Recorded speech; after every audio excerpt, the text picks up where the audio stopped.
This is a story of an obsession which somehow gripped me from a rather young age, and it all started when I was at school and somehow I made a wooden grayling in woodwork class when I was about 14 or 15.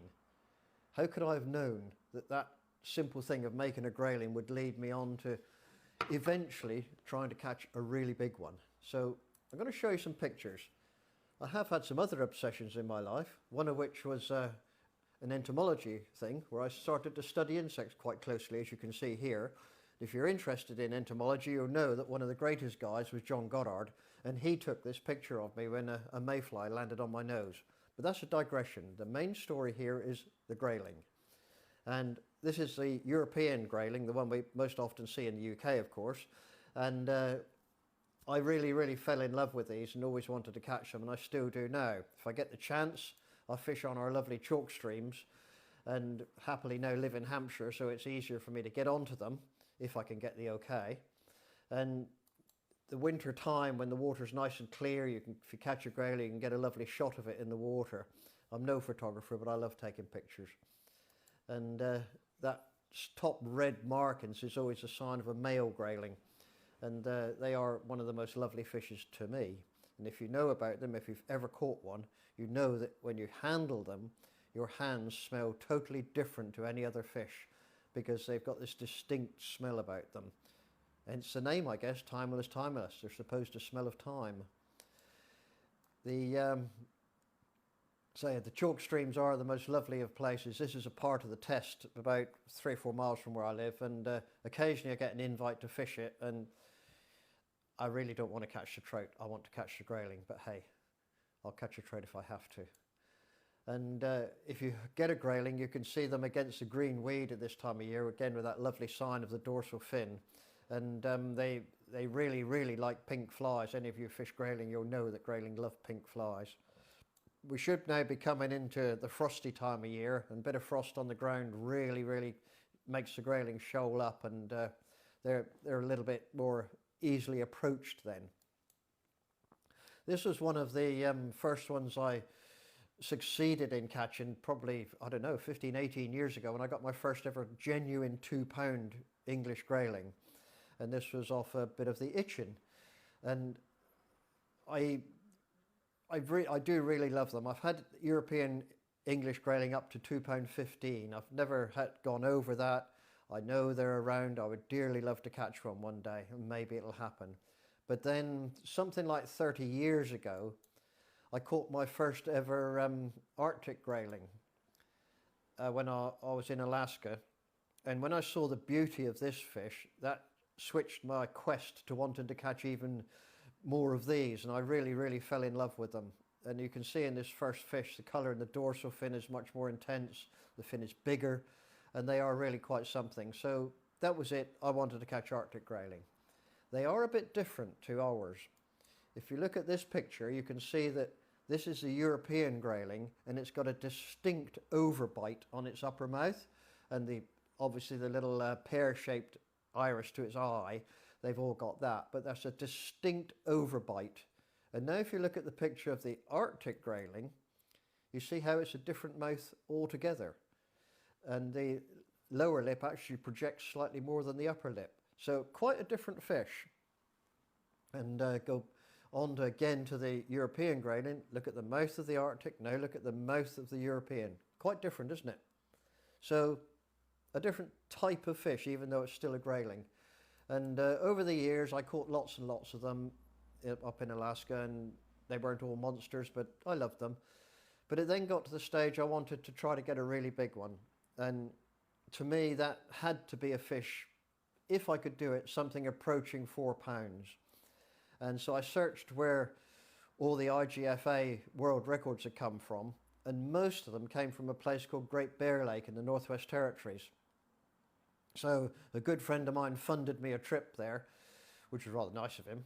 And so off we went to Great Bear Lake. It's way up there in the Northwest Territories, and you have to fly in with a big jet. It comes into land in this remote part of the world, and it lands on a 5,000-foot dirt strip with this enormous cloud of dust behind it. It seems impossible, but that's what it does. and it's pretty damn scary at the time, but it seems safe. So we then transfer to a series of cabins on a island attached to the main body of the lake shore, and that's the base with the float planes, and it's a really fun place to go. Most people go there to catch lake trout, which do get very big. The world record comes from there at 72.5 pounds. I wanted to catch grayling, and we fished from the shore to catch them. Nobody fishes from the shore. Great Bear is the 9th largest lake in the world. There is no one there, and people don't fish off the shoreline, but we did because we wanted to catch grayling. So wading out, you can see, like, I put a pretty good line out sometimes. It does happen. And we searched the different parts of the shore. The water is very, very clear, and we started to find these beautiful grayling. And I think you'll agree that they are quite something, very special with that blue on the dorsal. And with water being so clear, it meant it was relatively easy to get a shot of the fish when it's in the water. It's a difficult fish to take a good picture of, a grayling, because it won't keep still. But in the water, I got lots and lots of good shots. And some of them were quite special fish. You can see here, it's a pretty big fish. We caught an awful lot of them, up to around about £2.14. And I weigh my fish. There's no fibs, no lies. I weigh them properly. So we thought somewhere along the line we'll get a big one. And the people who went to Great Bear Lake to fish the lake trout, they would very often fish the shorelines from the boat with a spinner just to catch some grayling for shore lunch. And they almost always caught 4-pounders. And we're fishing hard to try to catch these grayling, but we could never go over to about 2.14. Until one day I found one of the 4-pounders that they brought back to the lodge. Well, if that was 4-pounder, I've caught lots of them. So it was a sad story of lots of porcupines about the weight of grayling. They look big. They don't necessarily weigh what you think they weigh. So worth remembering that one. Anyway, we carried on. We caught these fabulous fish. Some of them had this like gunmetal effect on them. And I'm going to show you lots of pictures of the grayling from Great Bear, because I want you to realise that this is one of the best places in the world to go to catch truly beautiful ones. And you can see again the size of the dorsal, and there's a big fish to be holding in my hand like that. They really are quite large.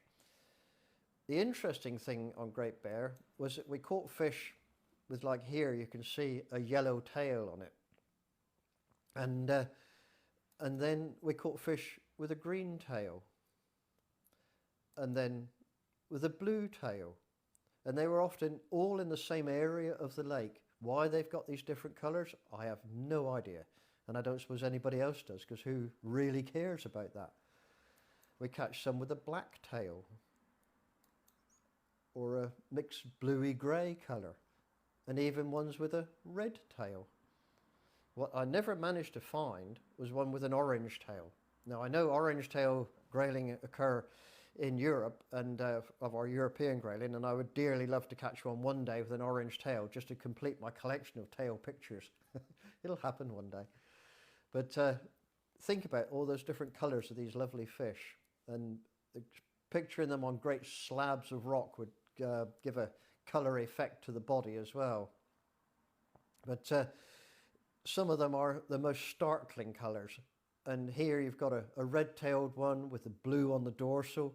You've got the striped ventral fins. Just the most stunning creature. And the clarity of the water helped so much. And in this next shot, you can see me wading in Great Bear. And I'm, what am I, chest deep in the water, and yet it only looks to be a foot or two deep. And the bottom is comprised of great big slabs of stone. And we could wade out and fish and catch these fish no trouble. Sometimes the lake trout would try to catch the grayling, because they do eat them. So you'd be playing a fish standing up here in the water, then you'd have 30 pounds of lake trout whistling around your legs trying to catch the grayling that was on the end of the line. That was interesting moments. But some of these trips aren't all about fish. There are many, many other things to see. This is the great northern diver. We often saw them on Great Bear Lake, called the loon. I know they occur up in Scotland and that as well. And then we often saw the red-throated loon. And all these things add up to make a day's fishing a little more interesting. Ptarmigan. See these and up there in, what were we going? About August time, and they're already starting to get their white winter coloration. Winter comes very, very quick up here above the Arctic Circle. Quite often we would see muskox around the shore of the lake. They're a big lumbering creature and pretty harmless, but people do go up there to shoot them because they want a trophy of a great big thing like that. And also we saw many, many times the migrating herds of caribou, and that's another thing which is targeted towards the end of the fishing season when people go there to try to get a trophy caribou. And if you see this shot, one of the animals, the one at the back, has got the most fantastic rack on it. And I can guarantee you that that rack is on some Texan's wall right now, because that is a real trophy head. One day, quietly fishing away off the shore, bear in mind there's no one up here, no one. We knew we were being watched. We had this funny feeling that there was something else around. Turned around very quietly, and there watching us from the shore was a wolf. I don't suppose he'd ever seen anything like that in his entire life. Two idiots stood out in the water fishing away, and so he had a little quiet watch of us. We were able to get this great shot. You never know. It's a very remote and old part of the world, Great Bear Lake, and some of the lichens on the rocks are probably thousands of years old. But like I say, it was to try to catch a real trophy-sized grayling that we went there. And after about, I think, 9 or 10 trips there over a series of years, got them just over the £3 mark, up to about £3.3, I think was the biggest. And that's one hell of a fish. But I thought, I'm probably going to have to start looking elsewhere. And I started to research it, wondering where to go, because I really wasn't finding what I was hoping to find, although we'd had many, many of these fabulous fish there. I did get real lucky one day and caught a record fish. It was nothing to do with skill whatsoever. It was just pure luck. We were fishing grayling off the shore, and I hooked something which really beat me up, rushing out into the main part of the lake and leaping. It couldn't be a lake trout because they rarely do that. We finally got it in, and it turned out to be this chap, which was a lake whitefish. And they got a tiny, tiny little mouth, and it weighed £7 10 ounces. It was £3 over the world line class record. That is pure luck, catching a world record. But it can be done. So it came to the end of a saga to leave the beauty of Great Bear Lake and try to think, where on earth am I going to go next? Because I'd read a lot of the stories, I'd met some interesting people. I hadn't seen any evidence to prove to me that somewhere was worth looking for to find a truly big Arctic grayling. So I got in touch with a friend in Alaska called Fred DeCiso, who had just retired from the Alaska Fish and Game Department. And we got friends over a period of time, and he said to me, if you want to catch a really big one, Pete, you've got to go somewhere where man hasn't been. Because wherever man has been, and they've caught a big grayling in the past, they've bonked it, and that's the end of it. Because you're looking for a fish that has got to be 30 years old. And Fred was the man who proved it. And I'll talk to you a bit about that in a few minutes when you see a slide of Fred. So I started to look elsewhere in Alaska, and I did catch some fantastic fish throughout the state, and really, really lovely. And some of them with these great big blue and red fins are special things. We occasionally caught ones with different coloured bodies. Here's a yellow grayling. I haven't had many of these golden yellow ones, but beautiful creature.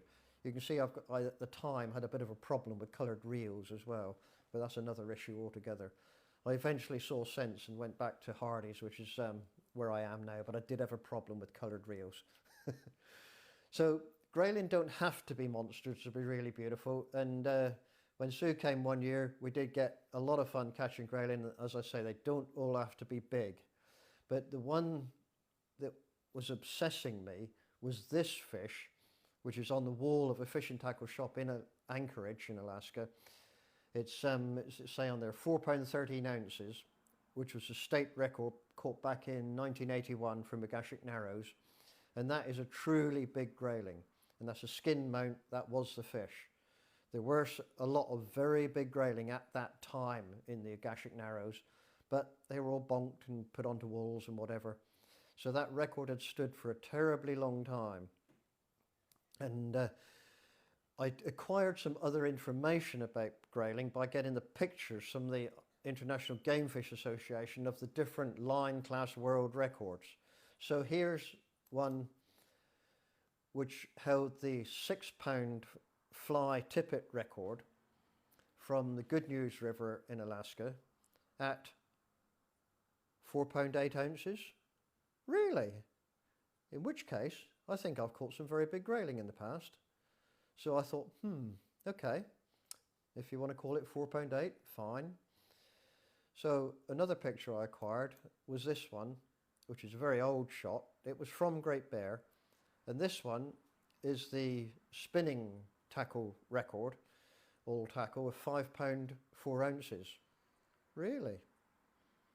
I think I've caught some big grayling in the past, but hey, there we go. What eventually it boiled down to was my friend Fred DeCiso said, there's only one place I suggest you go, and that is Nome, up on the far end of Alaska, close to the Bering Straits, because there are no trout. The grayling are very old, they don't spawn very often, they're not molested, there's some char, there's some salmon, but hardly anybody goes there. He said that's the place to go. So that was the next target place to try to fish for one. And I got a very good fishing friend who lives in Colorado, and he decided to fund me 3 trips there, otherwise it would have been impossible for me. So we ended up going to Nome. And if you know anything about it from the programs on television, it's where gold was found in the late 1800s in the streams, and particularly out on the beaches and stuff. And it's the most fascinating place to go and visit. It's really remote. And it's a bit of a 2-horse town, I guess. It's a bit it's not an exciting place to go, but it's got its interesting little places in the town. And this little spot here, the Polar Cub Cafe, there's a picture on the wall of Wyatt Earp, and he went there after the gunfight at the OK Corral. Why on earth would anybody want to go there after achieving what that man did? But that's what he did, and there's a picture of him in Nome. It's a funny little town, and very often the muskox come into the town. They don't like dogs much, and they have a bit of a fight with them, but it's nothing to see muskox prints around the various houses in the town. I guess they like it there. There's also these things, which are the old machines which used to dig the gold out of the rivers, and these dredges are enormous. The buckets on them weigh over 100 weight. They were powered by steam, and they used to dig the way into the streams and sort the gravel and get the gold out of that. And there's quite a few of them still around the town, around the city. And a couple of places around the Nome area, there's a lot of the collection of the stuff that was taken there to look for the gold. And there's these old railway engines which they used to put a little bit of railroad into the streams to bring back all the gold to the beach, to then load it onto the barges to ship it out of the state. People put so much money into that, put in these engines there, some of which were never ever used because they didn't find any gold. But the stuff still sits there 100 years later. Like I say, it is a slightly interesting part of the world, and you can see from the signs to the rivers that might not necessarily be entirely law-abiding. But nevertheless, that's what we did. We went there. And the way we did it was with this guy, Fred, who guided me, and my friend Lou. And we went in a helicopter from Nome out to a remote river, landed on the river, and downloaded all our gear ready for the trip. Now, how Fred proved all this ages of the grayling years and years ago when he was working in Alaska was that he would catch grayling in very remote streams. He would tag them and take some scales from the fish so that he could read their age, which you can do on fish scales. And a big grayling in the maybe 18, 19, 20 inch mark was usually showing about 12 to 13 years of age, pretty old.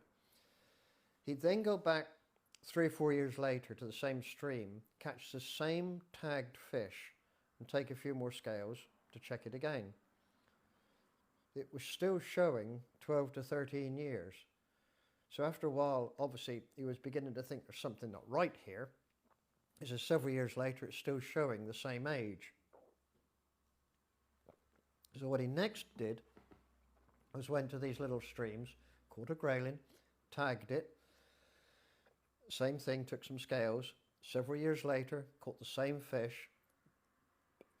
And after he tagged it the first time, he then injected it with a dye which goes in the bone growth of that year. It's a proven scientific thing, this. So he'd catch the same fish several years later. This time he would take it and kill it. And he'd dissect it, and in the head is a tiny little bone called the otolith bone, which is exactly like a tree trunk. And he'd slice this bone, and there, 3 or 4 years back on the rings, would be the dye mark from when he'd injected that fish. So he knew that he was on the right track here because his bone was showing the age of the fish. So he counted the rings back, and fish which were showing 12 to 13 years on their scales were actually well over 20 years old. And he'd got in his collection the head of one 4-pound grayling, which he'd kept because he'd only ever got that one 4-pounder. And he took the otolith bone out of that one and read it, and that was 31 years old. And that's why he said to me, if you want to catch a big one, you're looking at a fish which has got to be 30 years old. So that's how we ended up in the Nome area with this dear man Fred. And it really is a pretty remote part of the world. And it was interesting times because we'd be in a inflatable canoe and drift down river, fish away and camp overnight, and a lot of fun. I'm very happy in the wilderness. I don't have a problem. And Fred's a true outdoorsman, so I felt perfectly okay. And this was my great friend Lou from Fort Collins in Colorado, who funded all these trips. And we shared many, many adventures in these remote parts of the world.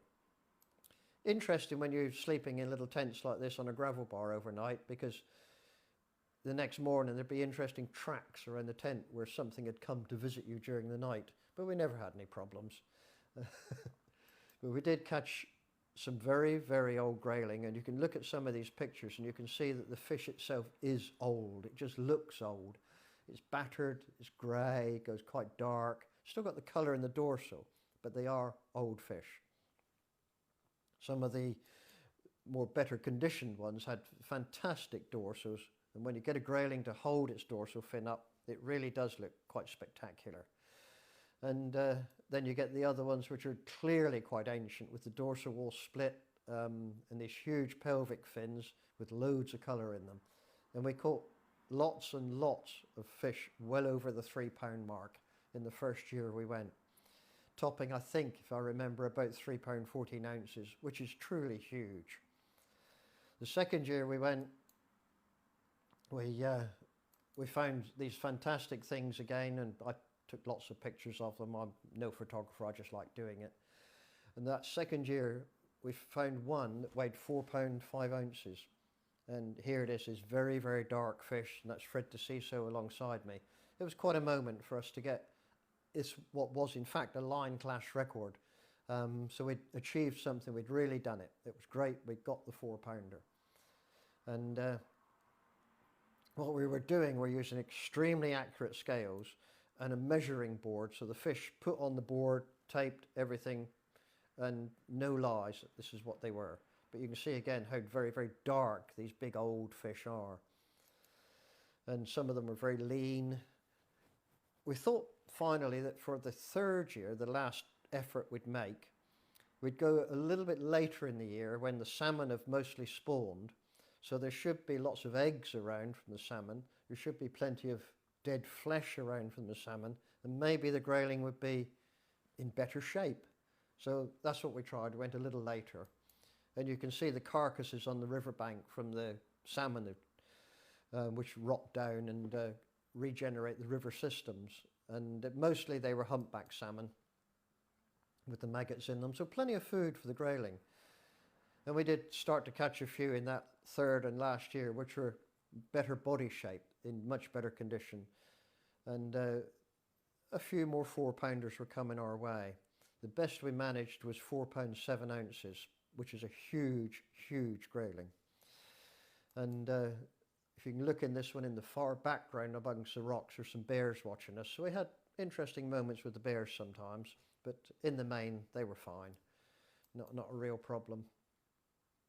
I said to you that I do like these remote parts of the world, and I would love to go back there again one day. Maybe it'll happen. I did think about it quite a few times. So this was back in 2008, a long time ago.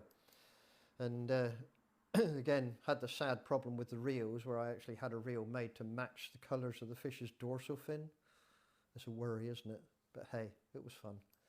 And this is Lou and I fishing these beautiful remote parts of the river. There is no one there. No one ever goes here. And it was beautiful. We got so lucky with the weather. And one of the interesting things was that Fred had evolved a fly which, if you cast it downstream, it was made of foam and it would skate on the surface of the water. And these big grayling would leap completely out of the water and take the fly on the way down. So that was a really exciting way to fish for them. And we had quite a few well up in the 3.5 pound mark on that. These great big dark fish with this popper type pattern, which they would jump on and catch as it was going down, as they were coming down onto it. And some of them were this very dark, almost, I don't know, like deep blue colour. Very, very pretty fish. We had some really interesting specimens. This one was only 19 inches long, but it weighed 3 pound 14 ounces. So we were looking for hopefully a fish up in the 22, 23 inch mark, which might give us something that was really, really heavy if it had the condition factor to go with it. So looking at this, you can see if it's got the body mass to it, it's going to weigh a lot. This was a genuine, true 4-pounder. The day did finally happen when we caught one, and I was not entirely sure how big it was. It looked pretty darn impressive in the water. We got it out, put it into the rubber weighing sling. Fred took the scales, weighed it, and turned to me and he said, "Pete, you need to see this." And the scales read 5 pound 1. So we'd done it. We'd beaten the Alaska state record and now also the IGFA fly record. So it did happen. And you never quite know when these things can happen, but it was totally, genuinely true. That was the weight of it. It was 5 pound 1. And there's the fish on the measuring board. You can see the size of the body, very, very thick in the body. Bottom end of the tail lobe is a little bit worn away from successive spawnings, I guess. So there's me and Fred grinning a lot and putting this thing back. And, well, we did it. 5 pound 1. That is a truly impressive Arctic grayling. And back she went. In a minute or two, I'll show you a model I had made of the real fish. You would never dream of killing a fish like that because it's far too old. Fred said it quite likely is over 40 years old, that particular fish. You can't kill something like that. Anyway, this was back in 2008. I forget how old I was then, probably about 60. So when I came to reach 70, I thought, I've got to go back to Nome. I've got to do it again. So I went one more time, and we couldn't go to the river where we caught the really big ones because that's now closed by the community that live there. But we went and we fished the Chinook River, which is just out of the city of Nome. Anybody can do it if you get there. And again, we took the helicopter, went to the top of the river, and came back down from there. It was pretty wet day, raining a lot. It wasn't looking like it was going to be the greatest fun trip, this one. But it's incredibly remote, so we walked downriver towing the inflatable canoes with us and worked down and fished different spots as we worked our way down. Wet most of the time, but that's okay. We caught a lot of char. There was lots of them in the river, and lots of grayling, up to 2.5, 2 pound 12. Fantastic fish, probably never been caught in their lives. No one would get to this part of the world unless they went there by helicopter to get to the upper part of the river. And they were great fish. I loved it. pretty wet though. It rained every day on us. And so sleeping on the tundra in these little two-man tents with everything now pretty darn wet was interesting. Not quite so good for an old chap of 70. But we had a lot of fun. Here's Fred one evening as the sun was going down catching grayling on a lovely long glide, and he's one ace angler. As we worked further downriver, it was getting more and more interesting to work through the waters, and a lot of the time meant walking down through rapids like this, leading the canoes down, and it isn't much fun. It's really tough, rough water. So when it came to whitewater rafting, in essence, down the rapids, I thought, I've had enough of this. So when it came to these sorts of bits of water, I walked the banks and let Fred take the canoes down through. I'd had enough by then. But it was a great trip. I'm very glad I did it again. And catching these fantastic looking grayling. Will I do it again? Go to Nome? I don't know. But I did it the once and I got that huge fish. So I'm going to show you, to finish off our little talk tonight, the model I had made of it, which was done by a guy just south of Seattle called Luke Filmer. He lives near Gig Harbour, and here it is. That's a model of the genuine world record grayling. If you want to do it, it can be done. I hope you enjoyed this little story. We've got some questions. Good. So, Martin Rubino Alvarez says, you catch trout when you come to Jurassic Lake. And Tim Glass says, do grayling rise for dries on the surface? Yeah, Martine is someone who's guided me many times on Jurassic Lake in South America. I sincerely hope I will see you this coming March, Martine. I am suspect whether we'll make it because no one's flying, but I really hope so. We will fish together again, but you've got to put some grayling in Great Bear Lake for me. And yes, grayling do rise to dry fly. I've many times caught them on dry, and it's one of the best fun ways of doing it. And incidentally, the day we caught this fish, my friend Lou will only fish dry fly on these trips, and he usually fishes a fly called a renegade. And on this particular day, his first grayling was 4 pound 6. I then had a 4.4. I usually fish a nymph. Lou had another 4 pounder. Then I caught this thing, and I decided not to fish any more that day. Lou fished all day. I sighted for him, and he ended with something I don't think anyone will ever achieve. He had 8 4-pound grayling on dry fly. A fantastic achievement. So yeah, they take dries. Okay. John Macy says, where is the best place in the UK for grayling? Well, there's lots and lots of good grayling rivers. In the south of the country, if you want to catch a big one, it's the River Frome, which holds the British record. And it's a very distinct possibility that the record could go from the Tweed in Scotland or one or two of the other Tweed tributaries. And my friend Howard Croston from Hardy's, he's had a truly huge grayling up in that part of the world. They are there, and there are many excellent grayling rivers, but it remains a fact that 2 pound grayling is, in the UK, is a big one. A 3 pounder is an absolute trophy fish. Tim Glass also asks, he says, lovely photos, what camera do you use? There's a really technical one. I don't know. I use a Canon EOS, but I know very little about it. I'm lucky I've worked with Peter Gathercole, the incredible fishing photographer, for a great many years. I know how to hold fish. I know how to try to get them to look good. And I have to take loads and loads of pictures for one to get lucky with. He would get it right dead first time, not me. So I'm sorry, I don't know much about cameras. Ethan is watching. Who's watching? Ethan. Ethan's watching. Haha, my grandson. Hello, Ethan. And Clement Booth says, fantastic story, Pete. And Dave Wood says, wow. And Joel Rees-Jones says, the Welsh D, presumably for other places in the country to go. Yeah, the Welsh D. Thank you to Clem and to Dave, yeah, for watching tonight. But the Welsh Dee is one of those rivers I really, really want to go to. It's a prolific river for grayling, and I've never fished it, but hopefully it'll happen. And ask if anyone else wants to ask any questions. Anybody else want to ask me something while I'm still here? I'm going to do some more of these talks, but on different subjects, so keep an eye out for them. John Macy says one day he'd love to go there. Ask him which one he means. Where do you mean, John? To Alaska? We're waiting. How many times have you been to Alaska in total then?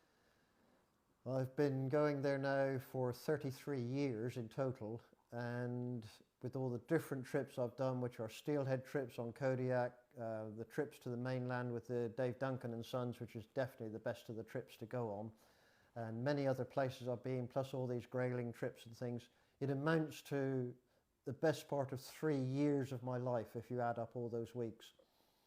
So I know it pretty well up there now.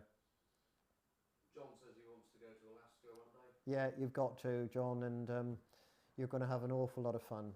Just spend some of that furlough money with me and you'll be all right. Do you want to share some tips about fishing in Alaska and any places that you've been that people might be interested in knowing about? Well, you heard what I said tonight about fishing and then looking for this grayling trophy fish, and I researched it a lot, and that is what I would suggest you do if you're going to do a trip, especially if it's a once only. Research it properly. Think about what it is you want to expect from the trip, what you hope to catch, the species, pick the right time of year. They're not there every month of the year, particularly the Alaska fish. Sound out people who've been there before, if they get on with the outfitter, if you like it, with a tented camp or you want to go for a lodge. Research it. Don't just think, oh, that's a cheap deal, I'll go for that one. Try to look at it properly. I've taken many, many hundreds of people to Alaska over the years, and a lot of them, it is their once in a lifetime trip. And I really want to make sure that happens for them, that they have a great time and see some wonderful things. Add on a few extra days. Don't just go fishing. Go and see the bears. Go and see the whales. Do some other things. Go see the glaciers. It adds into the trip. The extra isn't a lot compared to the whole cost of a trip, and it does make it a really memorable experience. Robert McDonald Lewis says, do grayling of that size become predatory in the same way large trout do? Yeah, it's interesting. There's no doubt that the European grayling can be predatory at times, because the salmon on the big salmon rivers, they catch them on 3 or 4 inch tube flies. So yeah, they are predatory definitely to a degree. Excuse me. The Arctic grayling are very much more predatory, and as their mouth is different, and they will take huge salmon flies. They will take a size 5 MEPS spinner, if you know the size of that, and you know the size of the treble hook on a big MEPS. They will somehow get it in their mouth. And I've also caught many, many grayling in Alaska on a mouse imitation, which we fish for the rainbows, but it will be a mouse that long with a size 2 hook in it, and a 10-inch grayling will get it in its mouth. They are predatory. So yeah, they take other things. Pete Hart says, brilliant Pete, hope to chuck some fluff with you before long. Chuck some fluff indeed. Fly fishing, old chap. Big Pete. And John Macy again says, hope you and Sue are keeping well, and thank you for sharing your stories.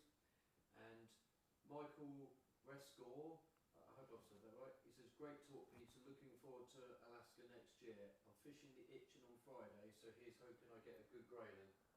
Hope so, Michael. Yeah, he's due should have been with me this year, but of course none of us could go. But Michael's booked again for next year, and we're going to have a lot of fun. And he's a Cornishman's too, so it's got to be good, hasn't it? Okay. Yeah. That looks like all the questions we've got now. So. Okay. Thanks everybody for that. I've enjoyed doing this show, and I will do some more about different aspects of the fishing I've enjoyed. And hope to see you again.